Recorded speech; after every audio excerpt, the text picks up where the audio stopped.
Felicia Bishop was 27 years old. She had paid for dinner that night, yet she was the one being thrown out of the house. Valerie, the stepmother who had lived off Felicia's money for years, slammed her fork against her plate and declared that Felicia had to leave that very night so Gavin could have her room. The dining room fell completely silent. Outside the windows, Portland rain lashed against the awning.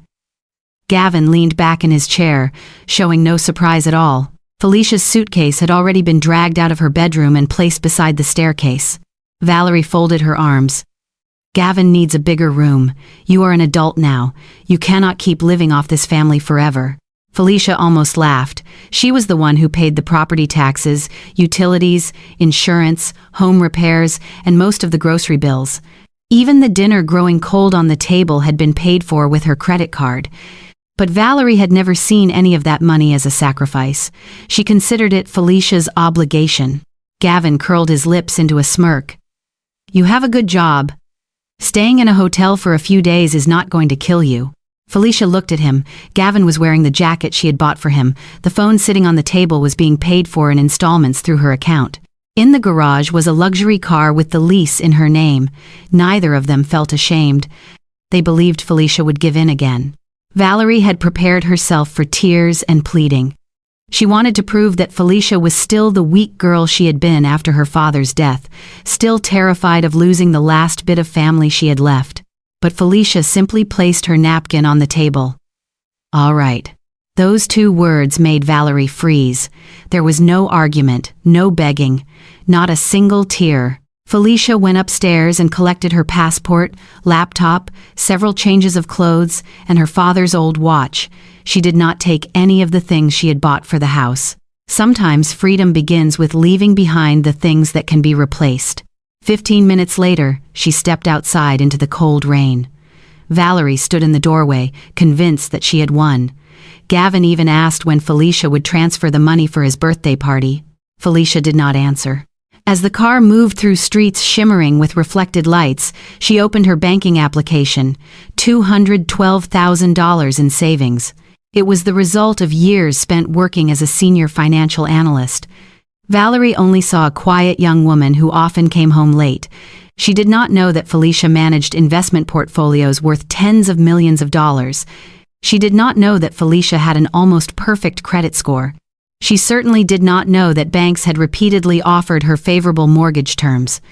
They had mistaken silence for helplessness. They had mistaken gratitude for obedience. Felicia booked a hotel room overlooking the Willamette River.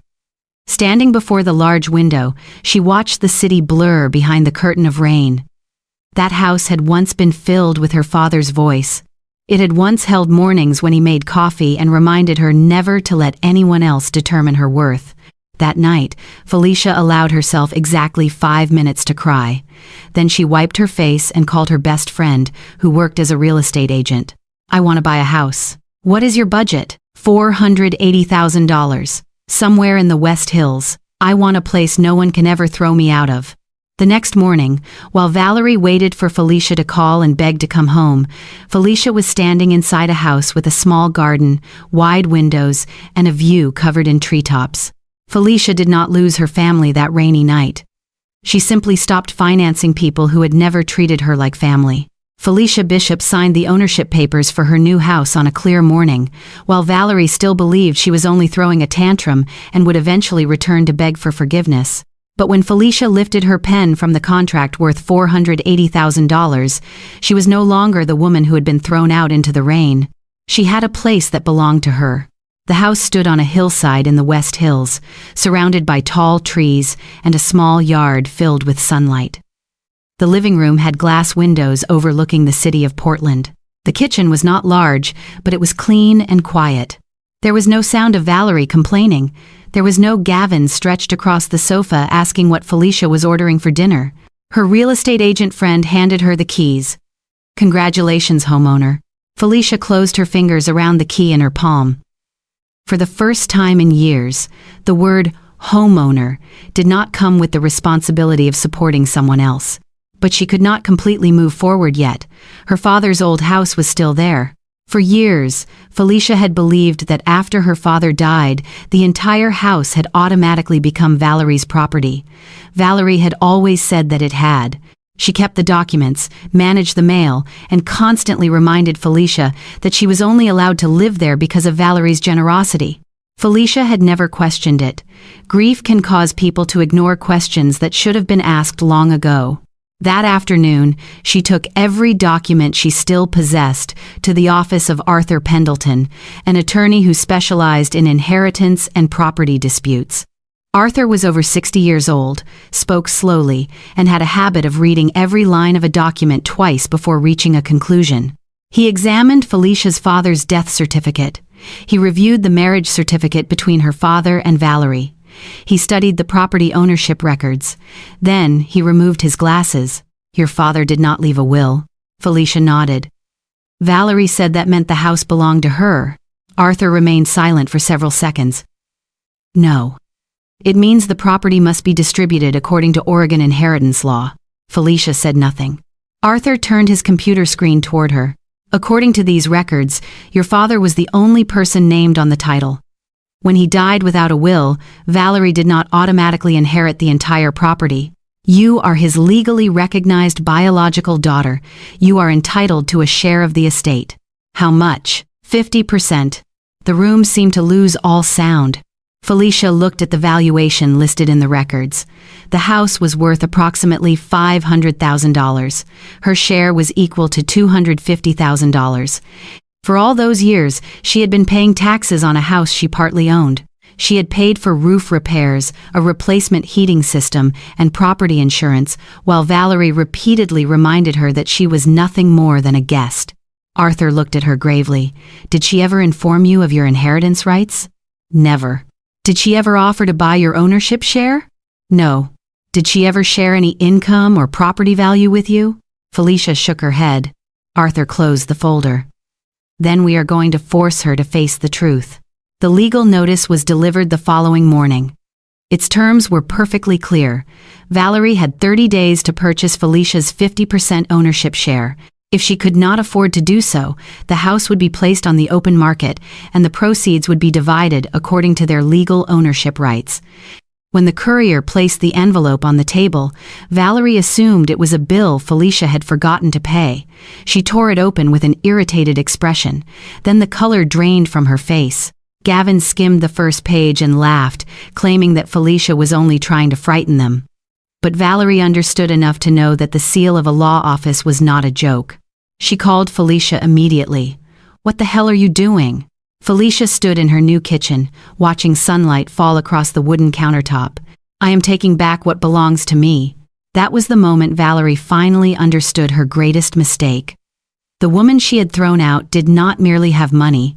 Felicia also owned part of the house Valerie had believed she could keep forever. Felicia Bishop froze every supplementary credit card while Valerie was choosing the most expensive birthday cake for Gavin.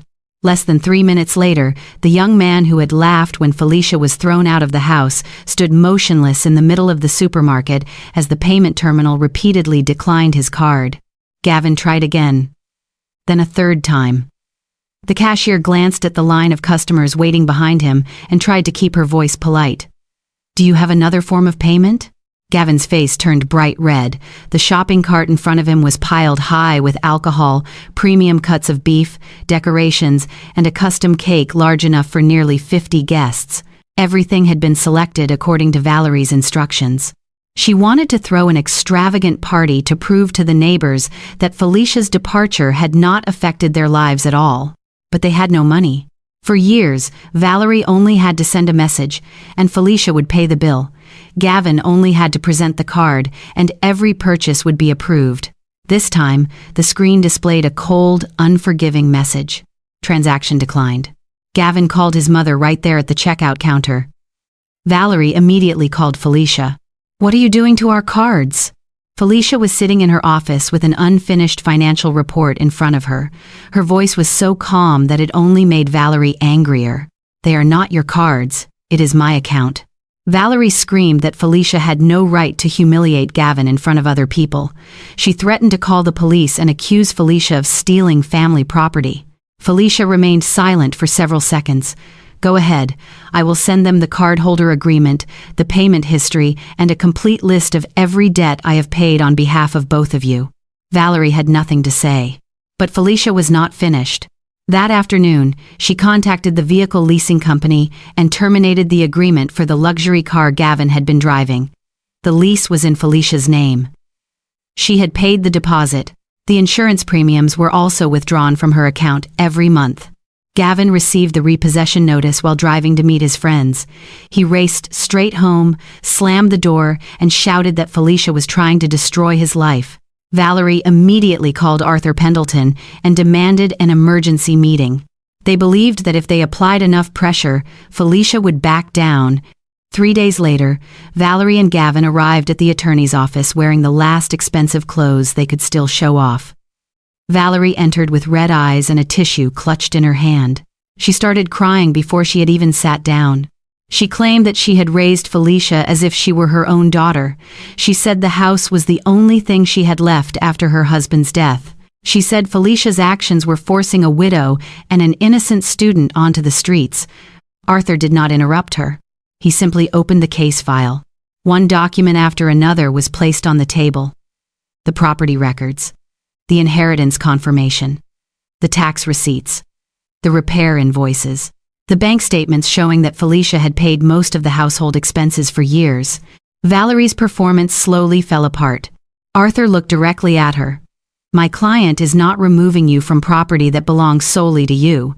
She is requesting a legal resolution concerning the portion of the property that rightfully belongs to her." Gavin interrupted, insisting that Felicia could not take the car because it had been given to him as a gift. Felicia placed the lease agreement in front of him. "My name is listed as the lessee." Gavin stared at the signature at the bottom of the page. For the first time, the arrogance disappeared from his face.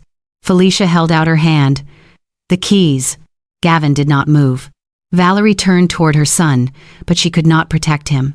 She understood that any resistance now could make the situation even worse. Gavin threw the keys onto the table. The metallic sound was brief and sharp. Felicia did not react. Arthur moved on to the issue of the house. Valerie had less than 3 weeks remaining to purchase Felicia's ownership share, valued at $250,000. But Valerie had no stable income, no collateral, and a credit score too low for any bank to approve the loan. Valerie finally understood the truth. She was not the person who had kept the house running. Felicia was the one who had prevented everything from falling apart. When Felicia stood and left the room, Valerie watched her with a level of panic she had never felt before. The woman they had treated like a walking wallet had closed the source of their money. This time, no one could force her to open it again. Felicia Bishop received confirmation that her father's old house had been sold on the very morning Valerie was required to leave the place she had once declared she would own for the rest of her life. The final sale price was $500,000, and after years of being treated like a guest, Felicia officially recovered the $250,000 that legally belonged to her. There was no triumphant music. There were no mocking words. There was only a transfer into her bank account and a door that had closed forever. At her house in the West Hills, Felicia sat beside the window with a steaming cup of coffee. The early sunlight slipped through the rows of trees and cast a soft, golden glow across the wooden floor. Her phone vibrated when Arthur Pendleton sent the final confirmation. The division of the property was complete. Valerie no longer had any claim to Felicia's share of the inheritance. Felicia read the sentence twice. For many years, her father's old house had held some of her most beautiful memories of him, but after his death, Valerie had turned it into a tool of control. She used that roof to remind Felicia that she should be grateful. She used family ties to force her to pay every bill. She used guilt to convince Felicia that leaving would mean betraying the family. Now, it was all over. On the other side of the city, Valerie stood in the empty living room, staring at walls stripped of every photograph and painting. The new owners would take possession that afternoon. The movers were only waiting for her to decide which belongings would be taken and which would be left behind. Gavin sat on top of a suitcase, his face tense. He no longer had the luxury car. He no longer had the credit cards. He no longer had the large bedroom with the entertainment system Felicia had paid for. Valerie turned toward her son. If you had found a job sooner, we would not be in this situation. Gavin jumped to his feet. If you had not thrown Felicia out, we would still have everything. The words froze the room. For the first time, they no longer had Felicia there to blame directly. They no longer had her money to conceal their own helplessness. They no longer had her silence to keep their false family functioning. Valerie began to cry. But this time, no one came to wipe away her tears. The amount Valerie received after paying the debts and related expenses was far lower than she had imagined. She could not afford another house in Portland. No bank would approve her for a substantial loan. In the end, she and Gavin were forced to move into a cramped apartment in the suburbs where the walls were so thin that they could hear their neighbors arguing every night. Gavin had to leave school. It was not because Felicia had destroyed his future. It was because he had never prepared for a life in which someone else was not paying his expenses. After weeks of rejection, Gavin accepted a job waiting tables at a small restaurant. The shifts were long, the pay was low, and his manager did not care what kind of car he used to drive. Valerie also had to find work. She became a night shift cashier at a convenience store. On her first night, as she stood behind the counter listening to a customer complain about the prices, she suddenly remembered all the times she had shouted at Felicia because a bill had not been paid on time. But regret could not restore what greed had destroyed. Valerie called Felicia repeatedly. At first, the calls were filled with anger. Then came the begging. Finally came promises that she had changed. Felicia did not answer. She blocked every phone number, every email address, and every social media account connected to them. It was not because she hated them. She had simply learned that forgiveness did not mean returning control to the people who had once hurt her. Several weeks later, Felicia placed her father's old watch on a bookshelf in her new office. Beside it was a copy of the document confirming the inheritance share she had successfully protected. She did not see the money as a trophy. It was proof that she had stopped betraying herself. That morning, Felicia opened the garden doors and allowed the cool breeze to flow into the quiet room. No one demanded that she pay a bill. No one reminded her that she was living there only because of their generosity. She lifted her coffee and looked toward the distant city. Valerie had thrown Felicia out of her father's house. But that decision had forced Felicia to remember a truth she had once forgotten. The most important home was not the place where other people allowed her to stay. It was the life she had finally found the courage to reclaim for herself. Felicia's story proves that silence is not weakness, and kindness should never become permission for others to exploit you. She did not win by shouting louder. She won by knowing her rights, protecting her future, and finally choosing self-respect over guilt. Do you think Felicia was right to cut Valerie and Gavin off completely, or should she have given them one final chance? Share your opinion in the comments. If this story kept you watching, like the video, subscribe to the channel, and turn on notifications for more powerful family drama stories filled with betrayal, justice, and unforgettable consequences.